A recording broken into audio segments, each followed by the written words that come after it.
अभी मैं आपको दिखाता हूँ यहाँ पर किस तरह की सूरत हाल होती है और किस तरह से कब्ज़े होते हैं। ये जितनी भी आपको जगह नज़र आ रही हैं यहाँ पे स्टॉल्स बने हुए होते हैं और बाहर रखा हुआ होता है सामान।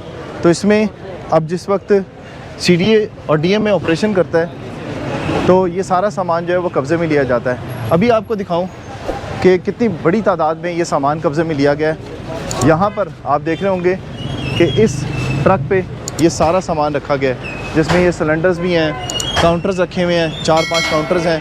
फिर उसके ऊपर आप देख रहे होंगे बोर्ड्स जो गैर कानूनी लगाए हुए थे वो उठाए गए हैं। और इसके साथ साथ ये ट्रक भी आप देखें कि इस ट्रक के ऊपर भी सामान सारे का सारा लोड किया हुआ है और अभी मज़ीद लोड करना है। ये जितने स्टॉल्स थे गैर कानूनी तरीके से रखे गए थे उन सबको कब्ज़े में लिया जा रहा है। और CDA इस वक्त बड़े पैमाने पर इस वक्त ऑपरेशन कर रहा है, जिसमें जितनी भी जगहों के ऊपर आपको तजावज़ात नज़र आएंगे वो सारे के सारे इस्लामाबाद में क्लियर करवाने हैं। और इसमें चेयरमैन CDA ने सख्ती से अहकाम जारी किए हुए कि ये फुटपाथ, पार्किंग और जो बरामदा है वो सारा भी आपने साफ़ रखना है ताकि आने जाने वाले लोगों के लिए आसानी हो।